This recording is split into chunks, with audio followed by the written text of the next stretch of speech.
नमस्कार। ये महाभारत कथा पूरी तरह से वेद व्यास महाभारत के ऊपर आधारित है। यदि आप इसका निरंतर श्रवण करते रहना चाहते हैं तो इस चैनल को सब्सक्राइब जरूर कर लें और आगे आने वाली सभी पॉडकास्ट के नोटिफिकेशन के लिए बेल आइकन को भी जरूर से प्रेस कर दें। अब हम सुनेंगे ब्राह्म स्थिति का वर्णन करते हुए भीष्म जी का वृत्रासुर की कथा सुनाना। राजा युधिष्ठिर ने कहा, पितामह, सभी लोग मुझे बड़ा भाग्यवान कहते हैं, किंतु मेरी दृष्टि में तो मुझसे बढ़कर दुखी व्यक्ति और कोई नहीं है। वास्तव में तो शरीर धारण करना ही महान दुख है।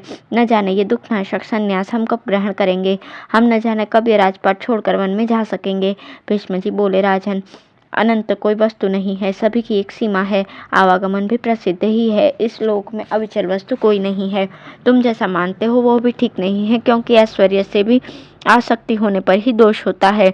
तुम लोग तो धर्मात्मा हो, इसलिए समय आने पर अभ्यास द्वारा मोक्ष प्राप्त कर लोगे। जीव पुण्य पाप के कारण ही सुख दुख पर अधिकार नहीं कर पाता तथा उन सुख दुख से उत्पन्न हुए तमोगुण द्वारा आच्छन्न हो जाता है। किंतु जिस समय ये ज्ञान द्वारा ज्ञान जनित अंधकार को नष्ट कर देता है, उसी समय इसे सनातन पर ब्रह्म का साक्षात्कार हो जाता है। राजन, इस विषय में एक प्राचीन कथा है। उसमें बताया गया है कि ऐश्वर्य से भ्रष्ट होकर वृत्रासुर ने किस प्रकार का आचरण किया था। उसे तुम एकाग्र होकर सुनो। वृत्रासुर को देवताओं ने परास्त कर दिया, उसका राज्य छीन गया तथा कोई भी उसका सहायक नहीं रहा। तो भी केवल इस राग द्वेष शून्य बुद्धि का आश्रय लेकर ही वो अपने शत्रुओं के बीच में निश्चिंत होकर रहता था। इस ऐश्वर्यहीन अवस्था में उससे शुक्राचार्य जी ने पूछा, दानवराज, तुम्हें देवताओं ने परास्त कर दिया है, फिर भी आजकल तुम्हारे चित्त में किसी प्रकार की व्यथा नहीं जान पड़ती, इसका क्या कारण है। वृत्रासुर ने कहा, ब्राह्मण, मैंने सत्य और तप के प्रभाव से जीवों के जन्म मरण का रहस्य ठीक ठीक जान लिया है। उसमें मुझे तनिक भी संदेह नहीं रह गया है, इसलिए अब उनके विषय में मुझे हर्ष या शोक नहीं होता। जीव काल के अधीन होकर अपने पापों के कारण बलात् नरक में गिरते हैं और कोई अपने पुण्यों के प्रभाव से दिव्य लोकों में जाकर आनंद मनाते हैं।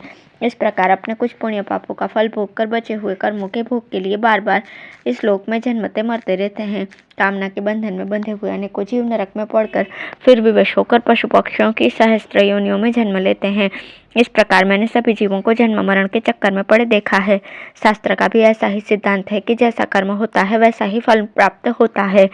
इस तरह सारा संसार भगवान काल के नियमानुसार चल रहा है।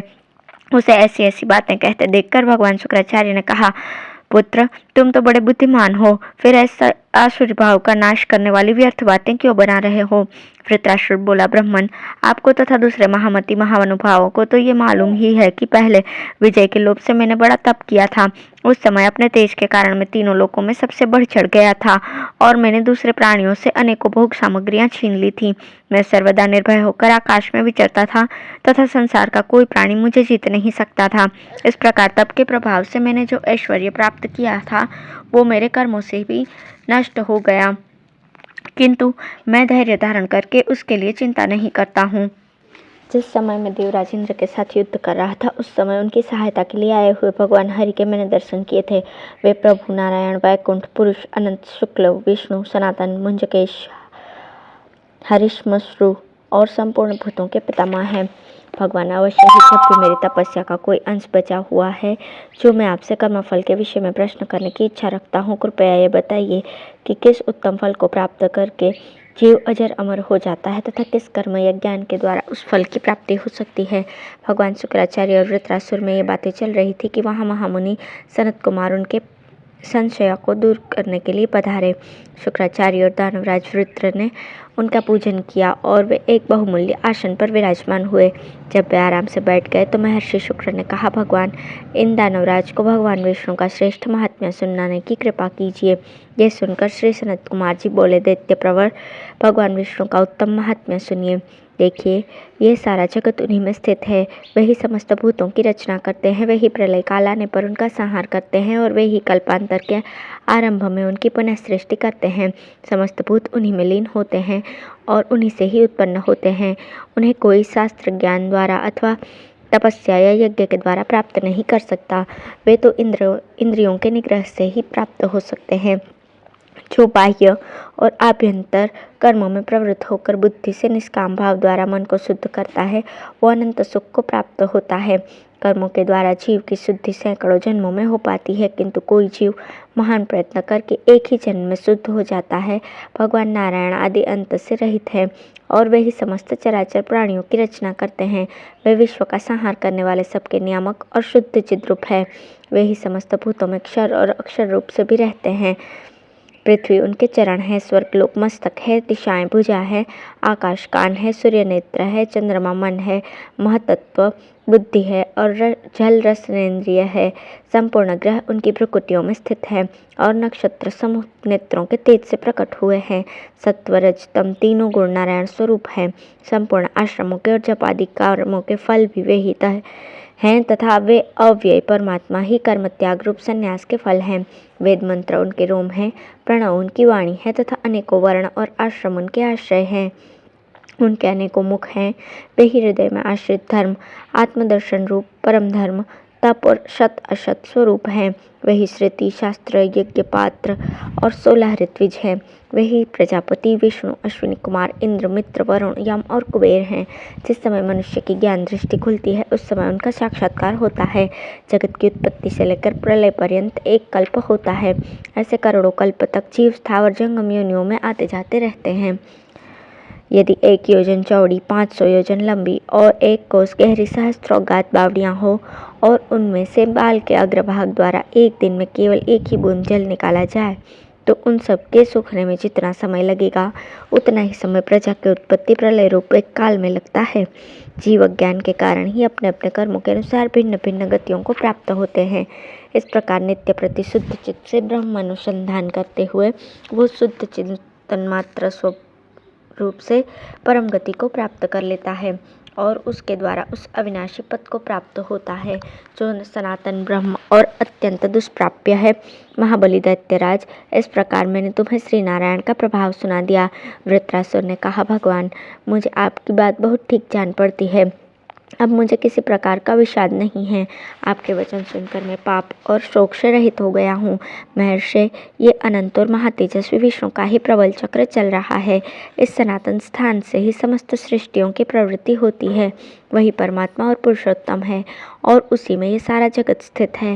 राजा युधिष्ठिर ने पूछा, पितामह सनत कुमार जी ने वृत्रासुर के आगे जिनका निरूपण किया था वे भगवान विष्णु ये श्री कृष्णचंद्र ही है ना?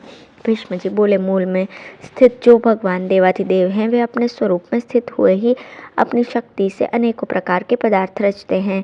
इन श्री कृष्ण को उनके अष्टमांश से उत्पन्न हुए समझो, किंतु ये अपने अष्टमांश से ही तीनों लोकों को रच देते हैं। वे अविनाशी भगवान महान शक्तिमान और सबके अधीश्वर हैं। कल्प का अंत होने पर वे जल में शयन करते हैं। वे सनातन और अनंत परमात्मा अपनी सत्ता स्फूर्ति से ही समस्त कार्य कारण को पूर्ण कर देते हैं और सर्वदा एक रस होकर भी इस श्री कृष्ण रूप से लोकों में विचर रहे हैं, किंतु इस स्वरूप में भी वे उपाधि से बंधे हुए नहीं हैं और अपने ही में स्थित इस अनेक प्रकार के संपूर्ण जगत की रचना करते हैं। अब है इंद्र द्वारा वृत्रासुर के वध का प्रसंग। राजा युधिष्ठिर ने पूछा, पितामह, अतुलित तेजस्वी वृत्रासुर की धर्मनिष्ठा धन्य है तथा उसका अतुलित विज्ञान और विष्णु भक्ति भी धन्यवाद के योग्य है। भरत श्रेष्ठ, ऐसे प्रभावशाली वृत्र को इंद्र ने किस प्रकार मारा था और उन दोनों का युद्ध किस प्रकार हुआ था, ये प्रसंग सुनने के लिए मेरे मन में बड़ा कौतूहल है। कृपया उसका विस्तार से वर्णन कीजिए। भीष्म जी बोले, राजन, पुराने समय की बात है। देवराज इंद्र रथ पर सवार होकर देवताओं को साथ लिए वृत्रासुर से युद्ध करने के लिए चले। उन्होंने अपने सामने पर्वत के समान विशालकाय वृत्र को खड़ा देखा। वो 500 योजन ऊंचा और 300 योजन मोटा था। वृत्रासुर का ऐसा विशाल डील-डौल जो त्रिलोकी के लिए भी दुर्जय था, देखकर देवता लोग डर गए और बहुत ही घबराने लगे। ये देखकर इंद्र की जांघें भी सुन्न पड़ गई। आखिर युद्ध ठन ही गया और दोनों ओर से रणवाद्यों का भीषण नाद होने लगा। देवराज इंद्र और वृत्रासुर की बड़ी कड़ी मुठभेड़ हुई तथा सारा भूमंडल देवता और असुरों की सेनाओं से एवं तलवार, पट्टिश, त्रिशूल, शक्ति, तोमर, मुदगर, तरह तरह की शिला, धनुष, अनेक प्रकार के दिव्य अस्त्र शस्त्र और अग्नि की ज्वालाओं से छा गया। उस अद्भुत युद्ध को देखने के लिए ब्रह्मादि देवता, ऋषि, सिद्ध और गंधर्व लोग विमानों पर चढ़कर वहां आ गए। धर्मात्मा वृत्र आकाश में चढ़कर इंद्र पर पत्थर बरसाने लगा। इससे देवताओं को बड़ा क्रोध हुआ और उन्होंने सब ओर से बाण बरसाकर उसकी पत्थरों की वर्षा बंद कर दी। किंतु महाबली वृत्र बड़ा मायावी भी था। उसने माया युद्ध करके इंद्र को मुंह में डाल दिया। इससे इंद्र मूर्छित हो गए। तब वशिष्ठ जी ने रथंतर साम द्वारा उन्हें सचेत किया। वशिष्ठ जी कहने लगे, देवराज, तुम सब देवताओं में श्रेष्ठ, दैत्य और असुरों का संहार करने वाले और त्रिलोकी के बल से संपन्न हो, फिर इस प्रकार विषाद में क्यों पड़े हो? देखो, तुम्हारे सामने ये ब्रह्मा, विष्णु, शिव, चंद्रमा, सूर्य और समस्त महर्षिगण खड़े हुए हैं। अतः तुम सावधान होकर शत्रुओं का संहार करो। भीष्म जी कहते हैं, जब महात्मा वशिष्ठ जी ने इस प्रकार इंद्र को सावधान किया तो उनके शरीर में बड़ा बल आ गया। उन्होंने बुद्धिपूर्वक महायोग से संपन्न होकर वृत्र की सारी माया को नष्ट कर दिया। तब बृहस्पति जी तथा दूसरे महर्षियों ने वृत्रासुर का पराक्रम देखकर महादेव जी के पास जाकर उसका नाश करने के लिए प्रार्थना की। इस पर जगतपति भगवान शंकर के तेज ने भीषण ज्वर होकर वृत्रासुर के शरीर में प्रवेश किया और विश्व की रक्षा करने वाले भगवान विष्णु इंद्र के वज्र में विराजमान हुए। फिर महामती बृहस्पति जी, परम तेजस्वी वशिष्ठ जी तथा अन्य सब महर्षियों ने इंद्र के पास जाकर एकचित होकर कहा, देवराज, वृत्र का वध कीजिए। महादेव जी बोले, देवेश्वर, इस वृत्रासुर ने बल प्राप्ति के लिए ही 60,000 वर्ष तक तप किया था और तब इसे ब्रह्मा जी ने वर दिया था। उन्होंने इसे योगियों की सी शक्ति, अद्भुत मायावीपन, महान पराक्रम और विचित्र तेज प्रदान किया है। जो मेरा तेज तुम्हारे शरीर में प्रवेश करता है, इस समय ये ज्वर के कारण बहुत व्यग्र हो रहा है। ऐसी अवस्था में ही तुम वज्र से इसे मार दो। इंद्र ने कहा, भगवान, आपकी कृपा से मैं आपके ही सामने इस दुर्जय दैत्य को मार दूंगा। राजन, तब वृत्रासुर के शरीर में ज्वर ने प्रवेश किया तो देवता और ऋषियों में बड़ी हर्षध्वनि होने लगी। इधर तीव्र ज्वर से तपे हुए महादैत्य वृत्र ने भी जमुहाई लेते हुए बड़ी अमानुषी गर्जना की। जमुहाई लेते समय ही इंद्र ने उस पर वज्र छोड़ा। उस काल अग्नि के समान परम तेजस्वी वज्र ने उसे तत्काल पृथ्वी पर गिरा दिया। बस देवता लोग सब और से हर्षनाद करने लगे। इस प्रकार वृत्र को मरा देखकर परम यशस्वी इंद्र ने विष्णु तेज से व्याप्त वज्र को लिए हुए स्वर्ग में प्रवेश किया। कुरुश्रेष्ठ, इसी समय वृत्र के मृतदेह से महाभयावनी ब्रह्म हत्या प्रकट हुई। वो देवराज इंद्र को खोजने लगी। देवराज स्वर्ग की ओर जा रहे थे। उन्हें पकड़कर ब्रह्म हत्या उनके शरीर में प्रवेश कर गई।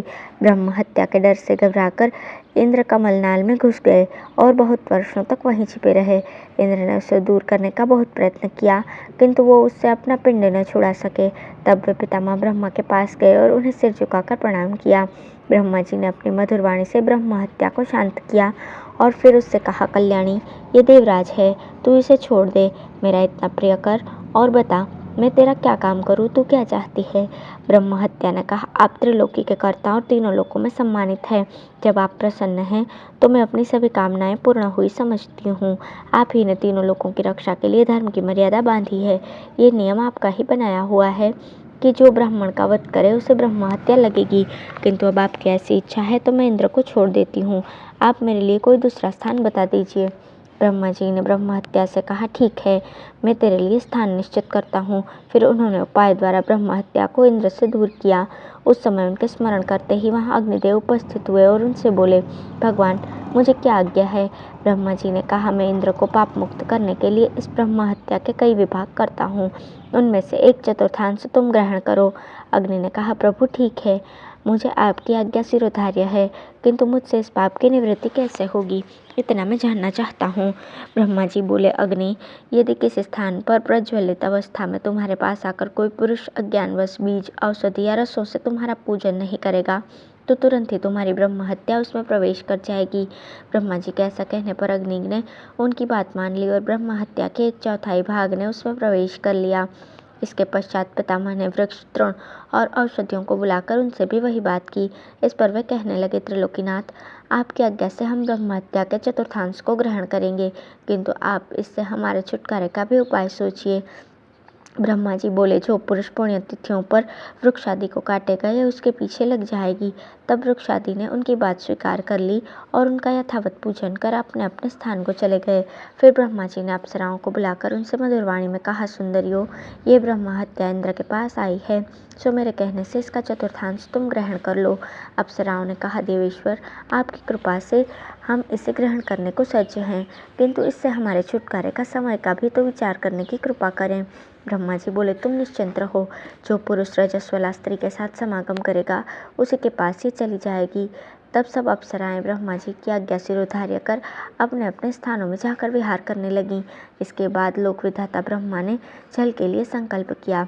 तुरंत ही जल देवता उपस्थित हुए और ब्रह्मा जी को प्रणाम करके कहने लगे, प्रभु हम उपस्थित हैं, कहिए क्या आज्ञा है। ब्रह्मा ने कहा, देखो ये ब्रह्म हत्या वृत्र के शरीर से निकलकर इंद्र के पास आई है, सो मेरी आज्ञा से इसका 1/4 भाग तुम ग्रहण करो। जल ने कहा, लोकेश्वर आप जैसा चाहते हैं वो हमें स्वीकार है, किंतु इससे हमारे निस्तार का समय भी तो निश्चित कर दीजिए। ब्रह्मा जी बोले, जो मनुष्य अपनी बुद्धि की मंदता से जल में थूक, खखार या मलमूत्र डालेगा, तुम्हें छोड़कर ये उसी पर चली जाएगी और उसी में रहने लगेगी। भीष्म जी कहते हैं, राजन इस प्रकार इंद्र को छोड़कर ब्रह्म हत्या ब्रह्मा जी के बताए हुए भिन्न भिन्न स्थानों में चली गई। इसके बाद ब्रह्मा जी की आज्ञा से इंद्र ने अश्वमेध यज्ञ किया। महाराज इस प्रकार देवराज चक्र ने अपनी सूक्ष्म बुद्धि से काम लेकर उपाय पूर्वक वृत्रासुर का वध किया था। जो लोग पुण्यतिथियों पर ब्राह्मणों की सभा में इस दिव्य कथा को सुनाएंगे उन्हें किसी प्रकार का पाप नहीं लगेगा। इस प्रकार मैंने तुम्हें वृत्रासुर के प्रसंग के ये इंद्र का अद्भुत चरित्र सुना दिया। अब तुम और क्या सुनना चाहते हो। धन्यवाद।